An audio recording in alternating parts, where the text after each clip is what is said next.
Before we kick off today's match preview, I'd like to tell you guys that Talking Wolves is partnered with Green King Sport for the 23-24 season, where football is more than a game. It is a massive fortnight of sport coming up with the Premier League, rugby and the cricket. So to celebrate, Green King are giving Talking Wolves listeners and watchers 20% off all drinks an hour before, during and after all the sport up until the 29th of October. All you need to do is download the Green King Sport app. If you've not done that before, you'll even get a free welcome pint. So head to the App Store, download the Green King Sport app, get your 20% off and don't miss a minute of the action. So then guys, welcome back to Talking Wolves. The international break is finally over and we are here for a match preview. Wolves are on the travels this weekend down to AFC Bournemouth. A big game and the start of a decent run of fixtures for Wolves. Our next two away games obviously against Bournemouth and Sheffield United as well. We do have Newcastle and Spurs coming up as well, which are tougher games. But the away games certainly give Wolves an opportunity to try and get some points on the board and get themselves in a very decent position. Of course, before the international break, we had a really decent couple of fixtures and results with the home victory against Manchester City and, of course, the draw against Aston Villa a couple of weeks ago as well. I do apologise for the lack of content since that Villa game. It has been a busy couple of weeks personally. We've also had the first ever Wolves Content Creators 7-a-side tournament, which took place at Compton, which we did really well in actually. The team, Talking Wolves, got all the way to the final. We played and beat some really good teams, including the Wolves staff, a couple of different podcasts, and yeah, did really well to get to the final as well. So yeah, really big shout out to Always Wolves guys for setting that up, and hopefully it's going to be an annual thing anyway. But yeah, looking ahead to this game, a game that I feel can be winnable for Wolves. Bournemouth really are under that little bit of pressure and probably do have a point to prove at the moment. You look at them in the Premier League table, they're one from bottom, 8 games gone. They have not picked up a single win. It's just Bournemouth and Sheffield United yet to get a win so far this season. They have scored 5 goals and already conceded 18. So, yeah, they haven't had a great start under new management. And of course, the big one is that they obviously got rid of Gary O'Neill, who will be itching to prove a point, I think, on Saturday. And hopefully, that gives Wolves possibly the edge going into this game. Of course, do let me know your thoughts as well going into this match. But yeah, Bournemouth fans a little bit disappointed really at the moment with the start that they've made under the new management. And maybe we'll see him lose his job. If he goes 9 games without a victory, he could be in a little bit of trouble going into towards November. But yeah, like I said, Gary O'Neill will be wanting to prove a point, but a couple of changes are probably going to have to be needed for Wolves. Mario Lemina unfortunately picked up a second yellow card and will be suspended for the game. There is thought that Nelson Semedo is also going to be suspended, but it's a little bit of a vague and strange situation with that right now. He has picked up at least 4 bookings, but there was one game where he apparently picked up a booking after the final whistle, but still it is not showing on the Premier League website. So I'm sure we'll get clarification on that over the next couple of days or so. But as of right now, on the Premier League website, and I looked at this last week as well, on the Fantasy Premier League preview, Nelson Semedo is not down as being suspended for Saturday's game. So we will we'll have to wait and see on that one anyway. But yeah, it's a game where I will be intrigued to see how Gary O'Neill lines up, because you know we've seen over the last couple of weeks against City, and then he stuck with it against Villa. Gary O'Neill went with a back 5 formation. We had Cunha as the number 9. We had the 2 holding midfielders in Mario Lemina and João Gomez. But of course, now it gives an opportunity for other players to come in. If Semedo is injured, you would expect Matt Doherty to come in. If Lemina is suspended, you would assume Boubacar Traoré, who's had a little bit of game time over the last couple of weeks, will come in. But also, Jean-Ric Bellegarde is also back from suspension after the red card against Luton. So will he get introduced into that holding midfield role? I'm not sure. Or will Gary O'Neill switch things up, go back to the 4 at the back, and add almost another attacking player in there? It's a very interesting situation. Personally, I would probably stick with the back 3, which we'll look at my predicted lineup in a second. But there's lots of different ways that Wolves could approach this. It has really been a mixed bag of results for Wolves against Bournemouth over the years. We seem to have probably just about edged it, but the most recent meeting, of course, was back in February when Wolves were managed by Julian Lopetegui and Gary O'Neill came to Molineux. And despite Wolves dominating that game, Bournemouth did manage to get the win under Gary O'Neill. Hopefully that is reversed and Wolves managed to do that away from home on Saturday as well. But let's have a look at my predicted lineup for the game. I'm going to assume Nelson Semedo is suspended, but I think if he is available, he would start for me. And I think we'd go with the back five again. It's pretty straightforward for me, I think, with Jose Sarr starting a goal, Ryan Aït-Nouri at left wing back, Totti Gomez. Great to see him obviously breaking into the team. Another international break for him with Portugal. Unfortunately, no minutes. But yeah, Totti Gomez alongside Max Kilman and Craig Dawson, who are starting to show their quality since going to the back five. Doc at right wing back, who did get a couple of goal contributions this international break, albeit against Gibraltar, but getting himself on the score sheet and getting a few assists. Boubacar Traoré alongside João Gomez. It'll be interesting to see the sort of partnership those two could possibly make. And then the front three of Pedro Neto, Hwang Hee-chan and Mateus Cunha. Let's hope that Hwang and Pedro Neto both continue their hot form. Hwang scoring on the international break, Neto as well away with Portugal. So let's wait and see to see what those two can do. And if we can see some goal contributions once again from the pair of those, that would be amazing. So we have got the thoughts of Craig from Up the Cherries in all departments. A big thanks to Craig. I know he's away at the moment in Paris, so I appreciate him taking the time to send this video across and giving his thoughts ahead of the game this weekend. Good afternoon, everybody at Talking Wolves. Thank you for having me. And sorry, I haven't been able to be live this time with Dave.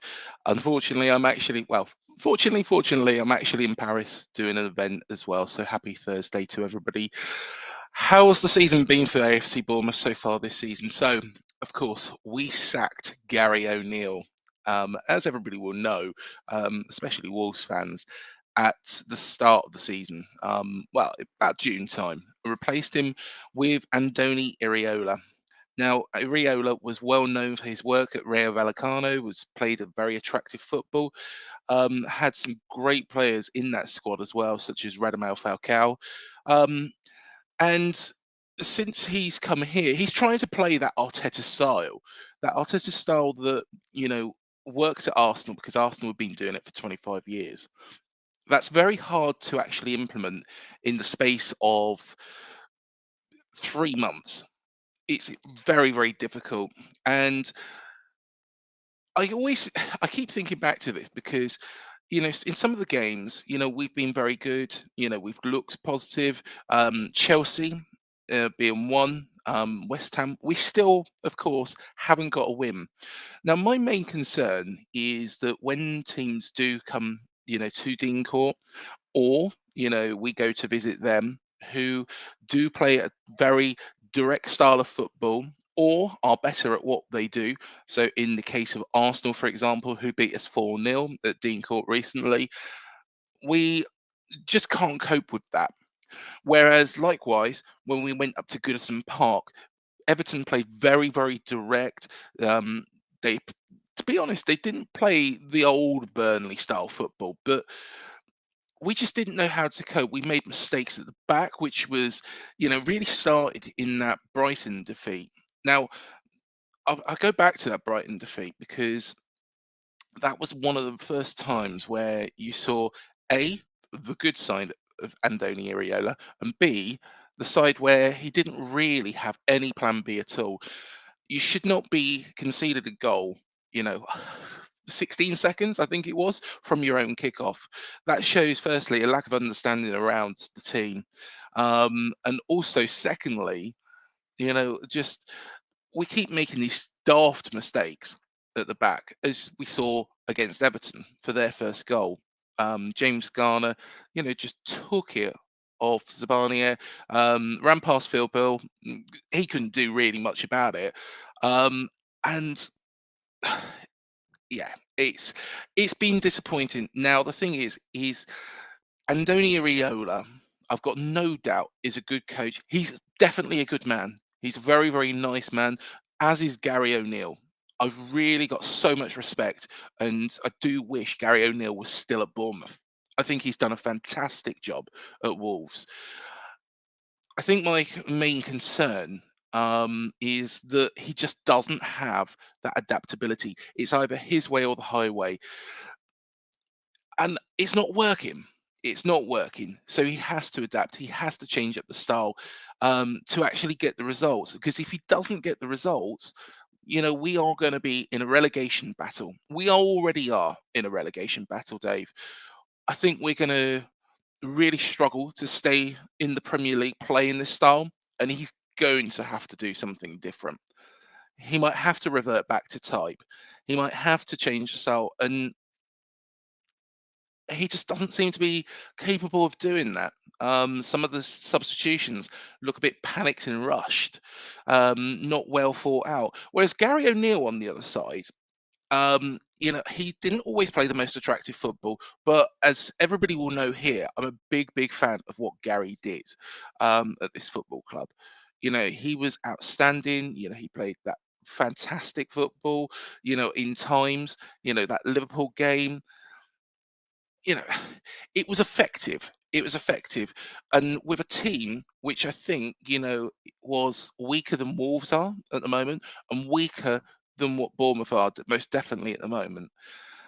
And he's getting a tune. And that game against Manchester City, Wolves fully deserved to win that. You managed that game exceptionally well. And that is what Gary does well. It's a bit of that David versus Goliath sense.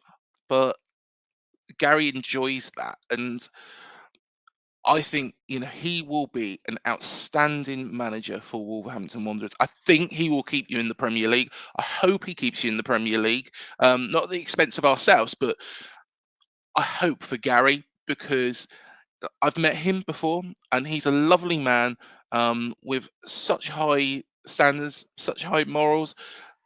He deserves this chance, and I'm delighted to see him taking it. Of course, another good point against Aston Villa last time out. So yeah, I am very, very worried about this game. I'm going to be perfectly honest. Gary O'Neill knows these players. These players probably would prefer to be playing under Gary O'Neill and his style. And of course, he would have prepped the Wolves team about that. So I hate doing this, but I'm going to go for a Wolves win. I can't see anything but. Can't see anything but. I don't think it'll be a walkover. Um, I think it'd probably be 2-1 though. But I'd be happy to be proved wrong. Like I say, all the very best to Wolves, all the very best to Gary, and all the very best to your channel, Dave, as well. Wolves fans as well, when you've been on and also when I've been on the show as well, have been exceptionally kind to me. So yeah, I've fingers crossed for yourselves, and fingers crossed for us. Hopefully we can both stay in the Premier League, quite clear of that drop zone. Thanks for having me on again, mate. So big thanks to Craig. I'll make sure to leave a link to him and his stuff in the description down below.